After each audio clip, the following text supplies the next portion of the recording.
Welcome to Not a Dry Eye in the House podcast. I'm joined here with Dr. Hilary Jones.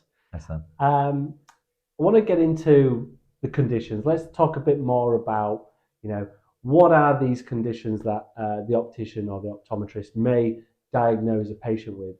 We meibomian gland dysfunction. It sounds quite scary. Yeah. What is it? So when patients go and see the optician, they usually complain of a number of things. So quite apart from focusing and reading, recognizing faces and things like that, visual acuity, the surface of the eye can cause problems. The eyelids can become dry, flaky, irritable. The eyes can get red. Vision can become blurred. Eyes can be watering. And often this is a combination of very common eye conditions, which include dry eye syndrome, meibomian gland dysfunction, which you've mentioned, which we'll talk about in a moment, and blepharitis, sore inflamed lids themselves. And they often coexist. But the optician is in an excellent position to examine the eye in detail, under magnification, and come up with solutions for that individual person. But these conditions are extremely common. Okay, so then you say that they're all linked. So say a patient walks into an optician and tells the optometrist, look, I've got these my eyes feel incredibly red. You may have hindrance on like using makeup or something like that. And then they diagnose them with like blepharitis or meibomian gland dysfunction. Is there anything that the patient should be too concerned about, or how? What is it that they should be doing, and ultimately they want to know a bit more about it. Sure. So one of the things that the optician will probably do is ask about their lifestyle. So are their eyes exposed to the cold, to wind, to dust, to pollen? Do they use screens a great deal? Because that's very significant. We blink 66% less using a screen than we do when we're not using a screen. And so many people use screens these days that this is a common cause. But there are things that can be done, and the optician can advise about the things that the patient can do to mitigate the problems caused by too much screen time. In addition, the optician can examine the eye and see what's going on. Explain about the tear film. Now, we all know that we make tears, but probably not many people know that there's three components. There's the oily layer, which helps to prevent the watery layer from evaporating and drying out the eye. And we've also got the sticky mucus layer, which is less significant in terms of when things go wrong.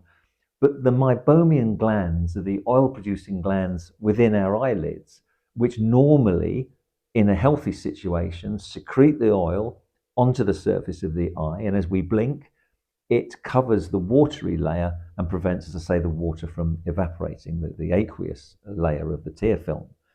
Now, the problem is that the way we live our lives these days, we live in dry, centrally heated, air-conditioned places, and the glands become blocked, as well as with debris and dust and what have you. And when these glands become blocked, we lose the oily layer, the tears evaporate, we get dry eye. It causes grittiness, redness, soreness, irritability, etc.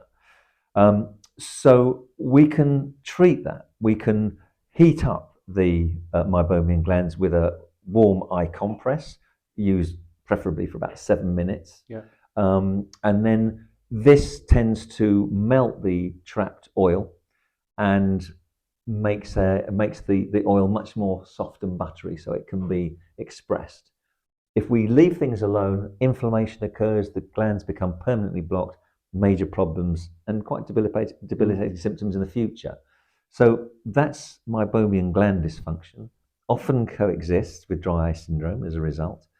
And blepharitis is that irritable red-lined lid situation with flaking and crusting, which other people can see very obviously and causes soreness and watering of the eyes.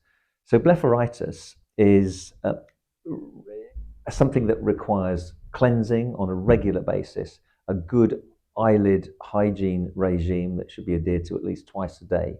Get rid of the flakes and the crusts, damp down the inflammation in the lids, and make sure that the eye is lubricated sufficiently. Probably people with contact lenses should take the lenses out whilst they're suffering from blepharitis, and we know that 50% of contact lens wearers have dry eye syndrome. Mm. So preventing the tear film from drying out, treating the meibomian glands, and looking after the way we use contact lenses, absolutely vital for everybody. Yeah, so you talked there about obviously the importance of the meibomian glands that produce the oily layer. Every time you blink, it coats the tear film ultimately, preventing that tear evaporating. When they become dysfunctional, you don't get the oily layer, which means the tears evaporate. So applying, drops and things like that, whilst that does provide you, symptomatic relief, you're not still treating the underlying problem. Yeah. Your meibomian glands are still dysfunctional. So what we're saying is you need to treat the underlying condition and not just the symptoms in this instance. Whilst drops obviously provide that symptomatic relief and is a great necessity to have, in your bag or in your pocket as you're out and about. You need to be applying this warm compress to ultimately get those meibomian glands working, so your body naturally fights the dry eye in essence, coats the tear. People would be amazed if they could see enlarged images of this network of glands along the eyelids which become blocked. You can see where the blockage is, you can see the inflammation that's caused, and you can also see improvement when somebody uses a warm eye compress on a regular basis. And that's something that not a lot of people know much about, but it is very dramatic and well worth adopting an eyelid hygiene regime, just as we look after our teeth and our ears and whatever.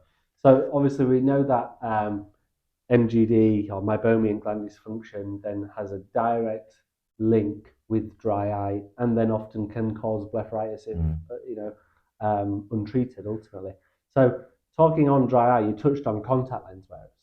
50% of contact lens wearers are going to suffer with dry eye either at the time of using them or in the future. Yes. How do we stop that? Because contact lenses, to a lot of people, millions of wearers of contact lenses in the UK and globally. So how do we offer a bit more, relief to those? Because they're not necessarily going to stop wearing their contacts due to the dry eye. No. And individuals will prefer some types of contact lenses over others. For example, the science of contact lenses is changing and developing all the time, just like your products are. And there's no doubt that some people will prefer monthlies and some people will prefer daily disposable lenses.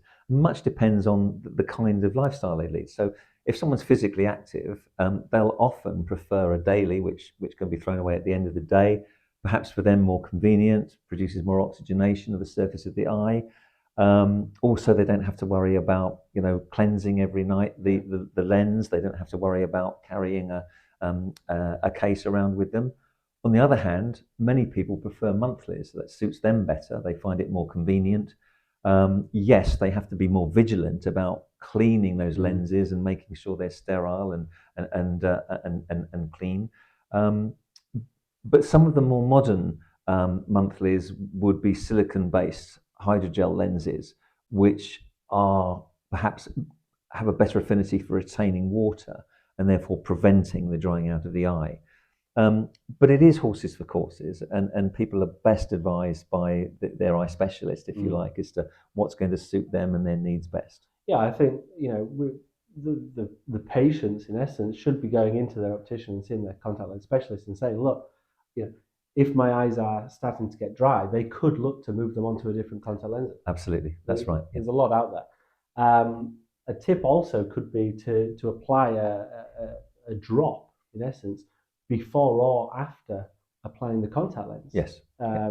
Just to provide that extra lubrication ultimately. Yeah. Is there anything else in that should be beneficial? No, absolutely, because we know that contact lenses can reduce the moisture in the eye by enhancing that with a preservative-free, preferably contact lens friendly drop. You're helping to prevent any problems with contact lens wear, especially if it's every day. Yeah. So then, obviously, hearing things like blepharitis and meibomian gland dysfunction, it's a very medicinal terminology ultimately.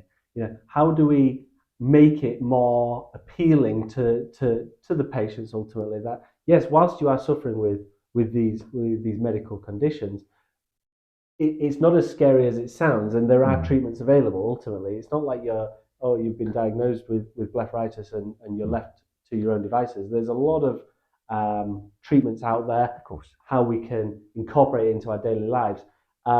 Is there any way, we talk also about, dental hygiene, you mentioned.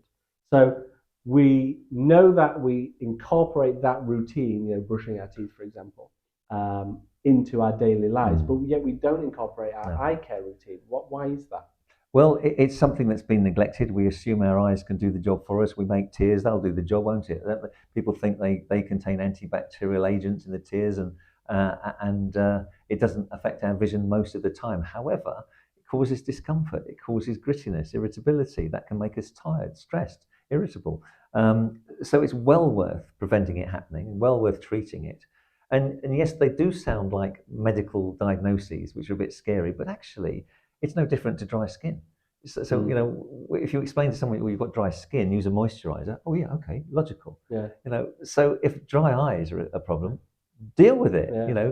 You can't use a moisturizer, but can use solutions like these drops. You can use the eye compress, and for the effort of a few minutes every day, you could prevent a lot of problems. And of course, the opticians also able not just to examine the surface of the eye, but the back of the eye. We talked about this earlier. So you can look at the back of the eye, the retina, at the macula, where most of the focusing is done when we read and look at people's faces. We can detect early diabetes. We can detect blood pressure. The eye is, if you like, a mirror to the soul. It can show us what's going on in the rest of the body. And macular degeneration is another thing that opticians can be helpful for. So when people complain, usually over the age of 50, 60, that straight lines are becoming a bit wavy, that colour is becoming less of a contrast, or less bright, and that central vision is becoming affected, that's very suggestive of what we call age-related macular degeneration, the area at the back of the eye which is essential for focusing, sharp focusing. So there are two types. There's dry and there's wet. So dry macular degeneration is something that happens gradually over a long period of time. And whilst there's no cure for it, low visual aids can certainly help. Wet age-related macular degeneration occurs much more quickly and rapidly. Symptoms become more obvious quite swiftly.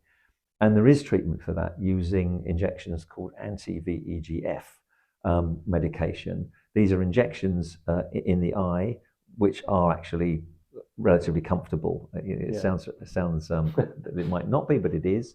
And about 9 out of 10 cases, there'll be no further deterioration, which is great. In about 3 out of 10 cases, there will be improvement in vision. So that's why visiting the optician on a regular basis, particularly as the years go by and we experience diminishing youth, as I like to call it, rather than old age, is very well worth doing and essential. Yeah, I think the importance of, if a patient out there is seeing these slight changes in vision ultimately, or sharpness that could be related to age macular degeneration or AMD, they need to go and see a specialist. There are other alternatives out there. We know that once the macula has started to degenerate, we're not able to get that back. But you can slow the process down, can't you? That's right. That's right. And of course, it may not be anything as serious as that at all. It might be something to do with the surface of the eye. It might be something to do with the lens of the eye and cataract formation. So, the eye is complex, but very important to us as an organ of sense. And we should all perhaps say, yeah, I see the dentist. I should get my ears checked, and I should also make sure my eyes are the health of my eyes is optimized by going to see a specialist and getting some advice. For sure.